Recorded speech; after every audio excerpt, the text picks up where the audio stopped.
right, Dennis, we can get started. Okay.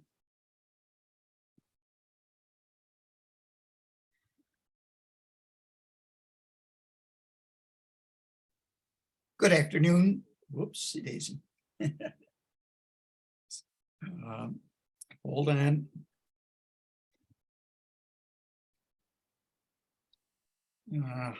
I've got to find this. You did. Hold on. Hold on, folks. Let me do this here.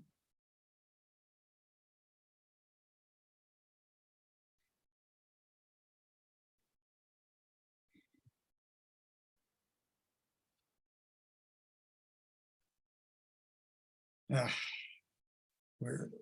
Where is it?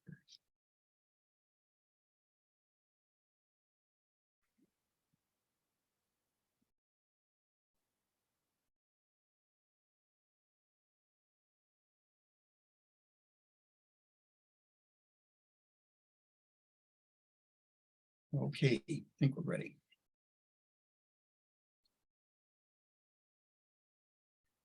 Good afternoon. I'm Dennis Galucki. Welcome to the 492nd and our 114th virtual Imagine Greater Buffalo program hosted by our wonderful Buffalo and Erie County Public Library. Thanks for joining us today. This program is created by the Center for the Study of Art, Architecture, History, and Nature, and ImagineLifelongLearning.com. Before we get started, just a little housekeeping. Everyone watching will be muted and your video turned off. If you have a question or comment, please type it into the chat box and we'll go through them at the end of the presentation.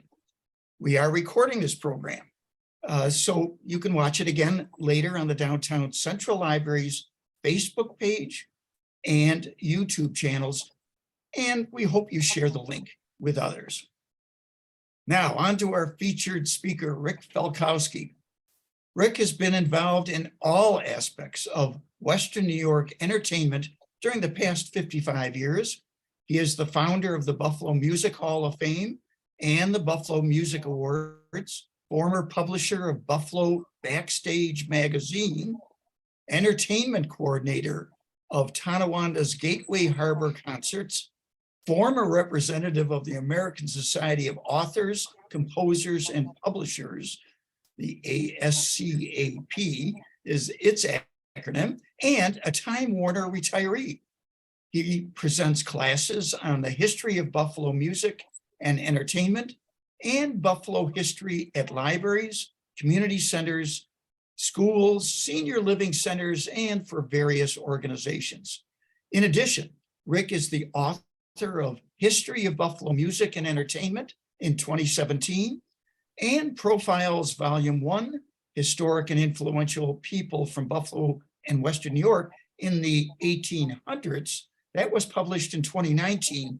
And now today he'll be speaking about his latest book, Profiles Volume 2, Historic and Influential People from Buffalo and Western New York, the early 1900s, which was published in November of 2021. So now let's welcome Rick Falkowski. Rick, take it away. Hi, glad to be here. Hi, everybody, all my virtual friends out there. I normally give two talks for my book, Profiles Volume 2, Historic and Influential People from Buffalo and Western New York, the early 1900s. One of them talks is on society and culture, and the other one's on industry and manufacturing. So it covers like the white collar and blue collar aspects of the time period. Today, I'm going to be giving a condensed, and I've been warned, keep it at 20 minutes condensed, talk about industry and manufacturing, focusing on bicycles, automobiles, airplanes, and other related industries. And of course, there we go. Industry and manufacturing actually began in Western New York when Joseph Dart and Robert Dunbar invented the grain elevator. And Buffalo became the grain capital of the world. That was followed by the Tonowandas becoming the lumber capital of the world. Buffalo proved that with its location, dedicated workforce, it could become a center for industry and manufacturing. With the availability of hydroelectric power from Niagara Falls around the turn of the century, the steel industry progressed to bicycles, automobiles, airplanes, and other related industries that we'll be talking about today. The Pratt family were actually the pioneers in Buffalo business, going back to Captain Samuel Pratt, opening a general store at the corner of Main and Exchange Street all the way back in 1804. His grandsons, Samuel Fletcher Pratt and Pascal Pioli Pratt, expanded the retail hardware store into one of the largest wholesale suppliers in the Great Lakes. They even serviced businesses on the other side of the Mississippi River. They ushered in the iron industry with William Letchworth when they formed Pratt and Letchworth. This company began by manufacturing saddlery and carriage hardware in a factory that was adjacent to their business on Terrace Street. You can see the original buildings there in the slide. They also purchased Buffalo Nail and Iron Works and expanded their operations by moving to Tonawanda Street in the Black Rock area of the city. This is where they also founded the Malleable Iron Works. Pratt and Letchworth and its associated companies became one of the largest employers in the Western New York area, moving from saddlery hardware and manufacturing of wheels and frames for the locomotive industry worldwide. They also spearheaded the open hearth steel process and began making steel castings. Well, Pascal Pratt and Bromson Case Rumsey from the wealthy Rumsey family were the prime proponents of encouraging businesses to relocate to Buffalo. Because of it being a transportation center, its cheap fuel cost, low cost of living, great school system, and its skilled labor force. Pratt and Rumsey actually invested their own money, but they realized that there was no bank in Buffalo that was there to capitalize expansion by these factories and to allow them to purchase manufacturing equipment. So what did they do? They started Manufacturers and Traders Bank all the way back in 1856. Well, William Wendt established Buffalo Forge to manufacture gear-driven blacksmith forges. And with his brother Henry, he expanded to producing heating and cooling equipment. In fact, one of their employees, William Carrier, was responsible for making the air conditioner. The Union Iron Company was formed in 1860 and evolved into the Union Furnace when Frank Baird, whose family were really very early people working in blast furnaces in Ohio, relocated to Buffalo. He also purchased the Tonawanda Iron and Steel Company from William Rogers in the North Tonawanda area. Well, the Scranton family had a company called Lackawanna Steel that they wanted to relocate to Western New York. They worked with John Albright and John Milburn to build their plant on Lake Erie, which created Lackawanna Steel, later known as Bethlehem Steel, the largest actual employer in the Western New York area. The Goodyear family, that's the Buffalo Goodyears, not the Detroit Tire Company Goodyears, worked with William Rogers, Edmund Hayes, Samuel Clement to build the Buffalo Susquehanna Iron Company, later known as Hannah Furnace and National Steel. These companies dug the Union Ship Canal to accommodate the lake freighters that were transporting iron ore to this area. Well, this brings us to our subject for today, bicycles. E.R. Thomas made bicycles with his brother in Cleveland, and he became one of the directors of C-SAAHN Bicycles in Toronto. He moved to Buffalo in 1898, and he opened a store in the former Globe Bicycle Company at the corner of Broadway and Elm Street, where he started making motorcycles and automobiles. He formed the E.R. Thomas Motor Company, and the demand for his products were so large, he had to move to a much larger factory, as you can see there in the top left at 1200 Niagara. Thomas made the Autobi, which was the first production motorcycle in the United States. And one of the members of his board of directors decided to take that motorcycle across the country. He was the second person to drive a motorcycle across the United States. How long did it take? 47.5 days. But truthfully, that's not bad for a 3 horsepower, 1-cylinder engine.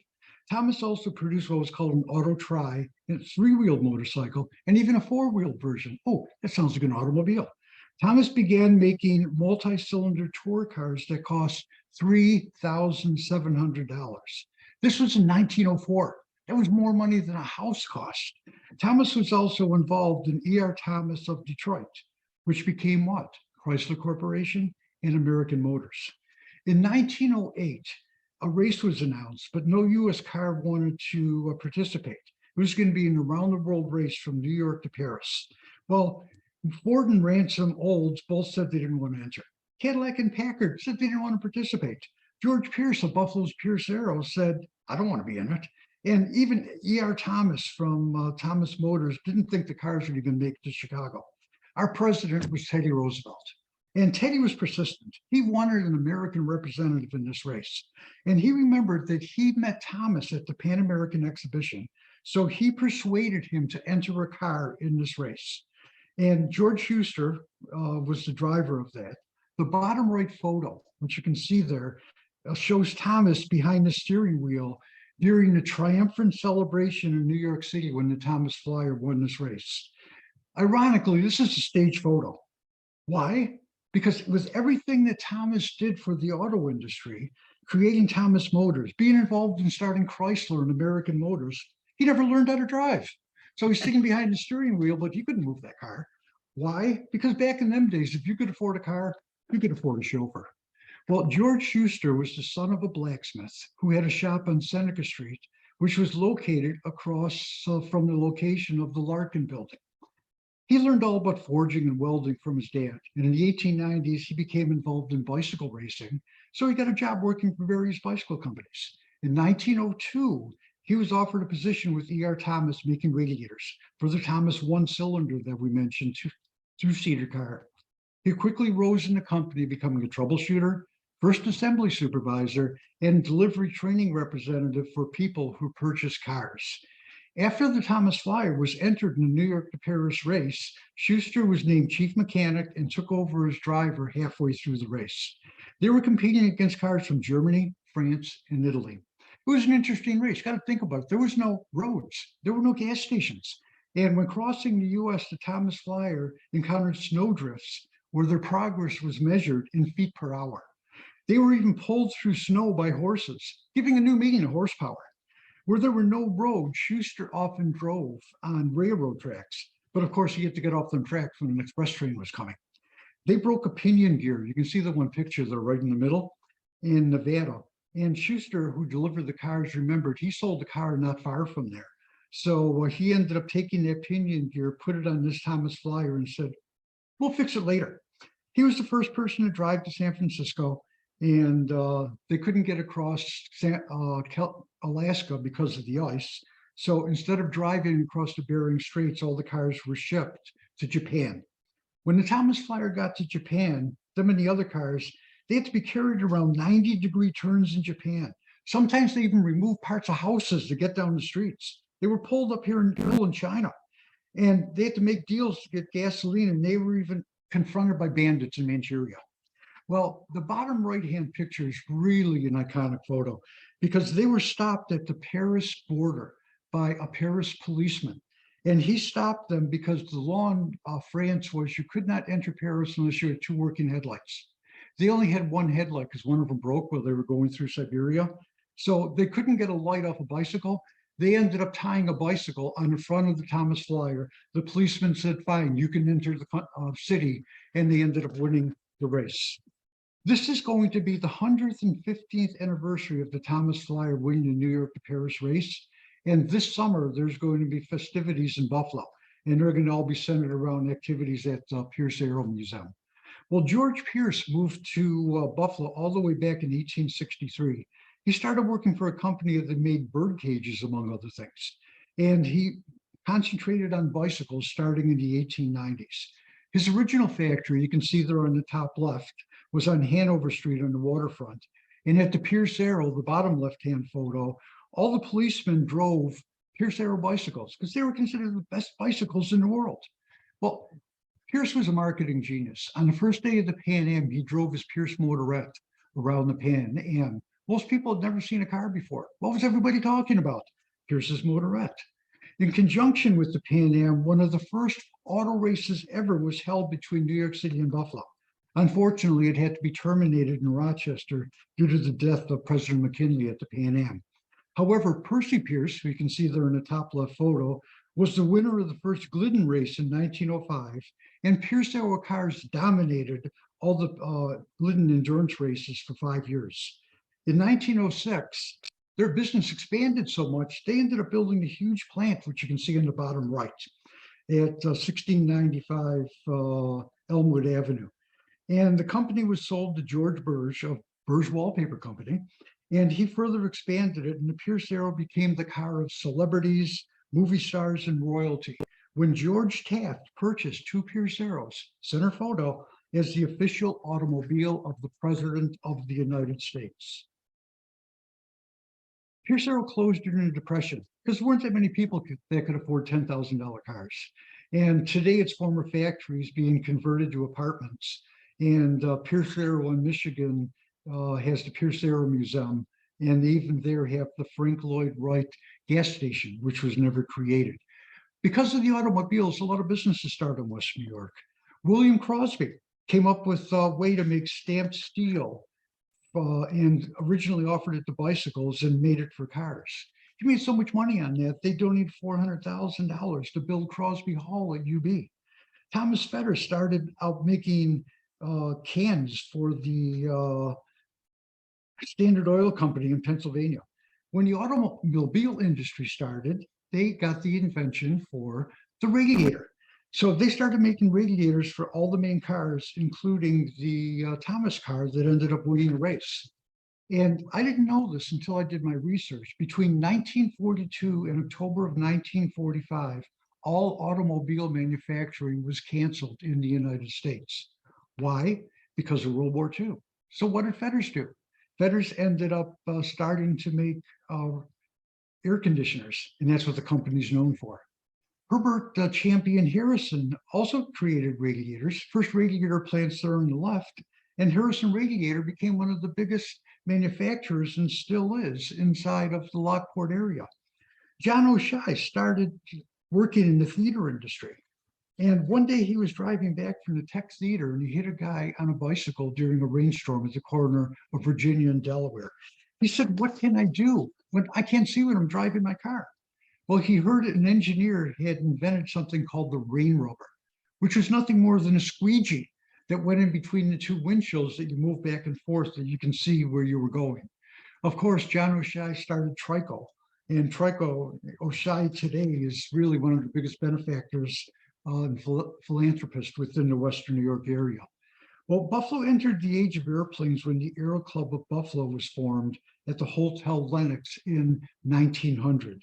This was the first aero club in the United States and the second in the entire world. Glenn Curtis left school at 14 to support his family. He got a job doing deliveries for Western Union, which were delivered by bicycle. So he opened a bicycle shop, then he made motorcycles. He ended up making motorcycles called the Hercules. And in 1907, he set the world speed record, driving 136 miles an hour. Well, his motors were also used in dirigibles, which you can see there on the top right. And Alexander Graham Bell, inventor of the telephone, started a company to make lighter than air aircraft. And he asked Curtis to make engines for him. Well, he ended up making the best engines, and Curtis received pilot's license #1. What about the Wright brothers? Well, the licenses were given out alphabetically. Subsequently, he got #1. He started out by first making his plants in Hammondsport. He ended up moving those plants to Western New York. And after World War II, he merged with Wright and formed the Curtis Wright Company. He sold out his shares in 1920, but Curtis wasn't done. He moved to Florida. What did he invent there? He invented the Adams Motor Bungalow, the predecessor of the RV. Well, Larry Bell ended up coming to the Western New York area in 1911. He had worked for Glenn Martin previously, who formed Lockheed Martin. He couldn't get an ownership position there, so he joined Consolidated Aircraft, which moved to Buffalo. After Consolidated moved back to San Francisco, he formed Bell Aircraft. If you see in the top right picture, Bell financed Arthur Young, who developed the first commercially certified helicopter. That became the Bell 47, which was the helicopter that you see in all the mass shows. Well, Bell operated in the former Curtis and Consolidated plant on Elmwood Avenue, and he built another plant next to the Niagara Falls Airport, which you can see in the bottom right-hand photo. He also built another plant in Georgia to make the B-29 bombers for Boeing. And Bell was working on the jet aircraft that was done in the Trico building. It was a top secret project. They put a fake propeller on it in case there was any German spies in the area. And of course, Bell developed the first jet aircraft that broke the sound barrier. And you can see that on the bottom left, and President Truman honoring them for that. You know, with all the manufacturing by Bell and Curtis, other companies related to the airplane industry ended up moving to the Buffalo area. Leslie Irving is considered the father of the parachute. He made his first parachute when he was working for Curtis Aerospace. He didn't invent the parachute, but he came up with the ripcord and the pilot chute. Curtis Hall, which you can see in the second pictures there, developed the electrolyte process for recovering aluminum. We needed aluminum for the lighter than air aircraft. He teamed up with the Cole brothers in Lockport. He built the first aluminum smelting plant in the world along 18 Mile Creek in Lockport. He moved to Pittsburgh, where he found Alcoa Aluminum. What did they do? Well, they moved back to Western New York to be in Niagara Falls. There's a couple other companies involved in the early airplane industry. Like you can see on the right-hand side, there's the Elias brothers, started out as a lumber company that started building airplanes. Eberhard Steel Products made Airway Flames. General Airplanes was on Abbott Road, and they made mail carrier planes. One car actually made a plane that could land on roads and then be driven as a car. You use that today. Kerbal Industries started in the plastics industry and had a machine shop where they made parts for Curtis and Bell. Subsequently, is the name Kerr Bell. And the Becker Airport was the first airport in Buffalo. It was at the corner of Union and Genesee Street, now the location of the Airport Plaza. And I always thought it was called the Airport Plaza because it was down the street from the Buffalo Airport. And of course, Moog Industries was formed by Bill Moog in 1951 to manufacture the Moog valve for the aerospace industry, and now has over 10,000 employees. Well, there might not be as much automobile and aircraft manufacturing in Western New York area right now, but you can see Buffalo has a rich history in the automobile, airplane, and aerospace industry, and it continues to be a major technical center for all of American businesses. Hope that's all in a nutshell. Hope you enjoyed it. I certainly did, and I'm sure our audience did as well. Rick, what a thumbnail review of what really put Buffalo on the map. We were making money by creating solutions to problems, whether it's in transportation, mobility, bicycles to transportation, all excellent. Let's see right off the bat if our audience has some questions at all. Caitlin, do you have any? I do not have any yet. Well, let's remind people to submit some questions. This is a fascinating history of literally the end of the 19th and beginning of the 20th century here in Buffalo. What were we, the 8th largest city by population at that time? And we had more millionaires per capita than any other city in the United States. I've heard that, and you can see why. We were creating wealth. And the wonderful story of how M&T, Manufacturers and Traders Trust Company, begins in what, 1859, I believe you said. Right, by the Pratt and Rumsey families, and the Pratt family at that time were so wealthy. Buffalo was 42 square miles. The Rumsey family owned 23 of the 42 square miles of Buffalo. Say that again. Say that again. Buffalo was 42 square miles. And still is. I mean, that's its boundaries. And the Rumseys owned 23 of those 42 square miles. Literally because they over were buying land all over. You know, Yep. part of Delaware Park was from the Rumseys. The Rumseys gave the land where the Pan Am took place. You know, they had property every place. Some of our best mansions that we still have in Buffalo go back to the Rumsey family. That's a whole nother talk. And they all started out in the tanning business, which was a huge industry in Western New York. Rick, can you easily go back to that first slide you showed, or not the first, go back. It was a Pratt and Letchworth. And there was two steeples in the back, and I was just trying to fix where that plant was. I'm Okay. picturing it on, This is their original plant, which was on the waterfront. That was their hardware store on the you left. got that one, all And right, that one there. Now, this here is That's the it. plant in Tonawondas. That's all the chimneys in the very, very background. You can see behind the chimney on the left. That's the H.H. Richardson complex. That's at, what I was Buffalo trying to- State College. okay, so this looks like Niagara Street or Tonawanda Street, is that? It's Tonawanda Street. Tonawanda Street, right near Amherst, basically, right? Yes, like right around the corner there. Right around that. I grew up there and I knew there was a factory back there, and I this is it, basically. And what's Uh, interesting is Pratt and Lambert, the paint company, located right near them, but there was no relation between the companies. The Pratts were Pratt- different. There were total different Pratts. Interesting.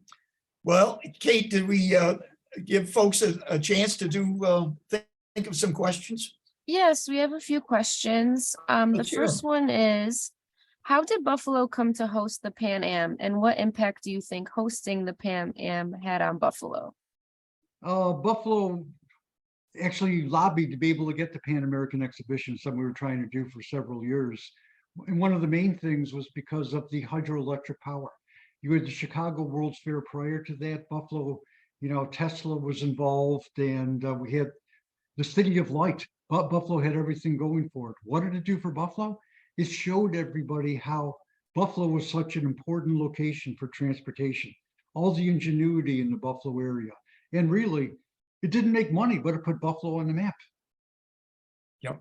That's what World Fairs did. That's why people wanted them. My understanding was that it was supposed to be in the late 1890s, and then the Spanish-American War interfered with that. It was supposed to be closer to Niagara Falls, and then when they finally settled on 1901, it was positioned, as you say, from the family donation, basically, the land right next to what is now Delaware Park and the History Museum. Right, it was actually going to be like in the LaSalle area of Niagara Falls. In fact, there's a plaque there which shows where the Pan American Exhibition originally was going to be. Good. What else, Kate? Someone asked, do you have any recommendations for documentaries on Buffalo during this time period? There's a couple other YouTube videos that you can find if you go on YouTube for talks that I did for the Black Rock History Museum, talk that I did for the Wilcox Mansion Roosevelt inaugural site, and a couple other talks that have been put up. I just did a talk on German Americans that the German Historical Society put up. So you find a whole bunch of them. Plus I give talks all over the place around Western New York. In fact, I got one coming up at the Buffalo History Museum on Friday, April 21st. You can go to my Facebook page or my webpage, buffalomusichistory.com, and I have listed where I'll be talking and giving talks about all three of my books in Buffalo history. Thank you. Another question is, with the benefit of hindsight in history, how does Rick envision a future focused on pedestrians instead of cars? That was the talk last week, was everything with the pedestrians, which I really enjoyed. No, I can actually see Buffalo changing it. Like malls now are going to be changed. A mall isn't what it used to be. Malls are going to become areas that have residential, retail, offices, and everything coming together. Everything's going to become more walkable. In fact, I'm 72 right now. It's time for me to actually downsize, and I'm planning on moving to the area where I have the Tonawanda Gateway Harbor concerts right along the Erie Canal. Why? Because from there I can walk to about 7 different restaurants, every store I want to go to, and I can actually see society making that move to having more communities like that in the future. Does it answer? Yeah, I think so. Any other? And I know you kind of talked about this briefly, but someone commented, Rick, you are an expert in the local music field. It would be great to have you talk about the expansive music scene. Well, if Dennis ever wants to have me back, I'll talk about music, but I can't guarantee I'll keep that at 20 minutes. I got too much to say about music. Rick, how about if we think about that, certainly, if not the fall, down the road, we'll see what we can do. I'm And never with that, planning on leaving Buffalo. I'll be here. This is my home. Life willing, we'll schedule that. How's that? I want to reiterate a date. You said something was coming up this year for the 150th celebration. It's Could the you repeat that, what Okay, that it's was? the 115th year of the Great Race, the New York to Paris race. Oh, the That was in 115th. Yeah, 115. Okay, And so that they're going makes- to be having celebrations here. It's all in the planning stages right now, but from the preliminary, from what I hear, is the original Thomas Flyer that won the round the world race is going to be in Buffalo. They're going to be having it at the Pierce Aero Museum on Seneca and Michigan. They're going to be driving around areas with all these old cars. All Thomas Flyers from around the world are going to be in the Buffalo area for like almost the entire summer. And I think this is going to be centered sometime around July. And everything isn't specifically done yet, but you could always check with, the Pierce Aero Museum for additional information on that. Jim Sandora is a good man, and I'll certainly look into that. Maybe we can get a sneak preview of that. All right. Because the great grandson of George Schuster actually does talks about that. And that's where I got a whole bunch of my information. I could actually give an entire 1-hour talk about that great race. It's so interesting. Is he here in town? He lives in George Schuster. Springfield during the summertime, but most of the time he is down in Florida because his great grandfather might have been a car guy, but he was a cruise ship captain for his entire career. So he still lives down in Florida. If you would send me contact information, I'll see if he'd be willing to do this type of format virtually. Oh, definitely. I'll definitely send you his contact info. Oh, that would be good. That would be good. All right. I think that wraps it up. We're wonderfully on time, and that's always a good thing. So, Rick, thank you very much. Want to thank my audience again, our audience, for joining us today. You make this program meaningful with your questions and your support.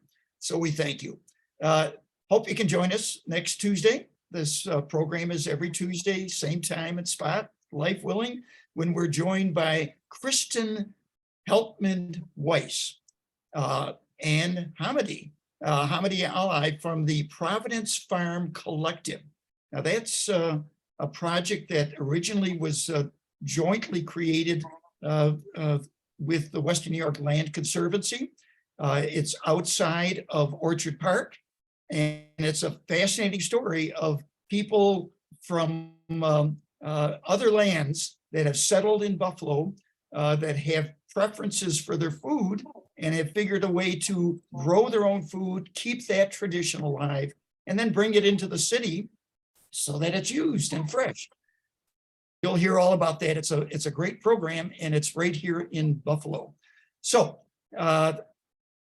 hope to see you then. I'm Dennis Galucki. Be well and good day.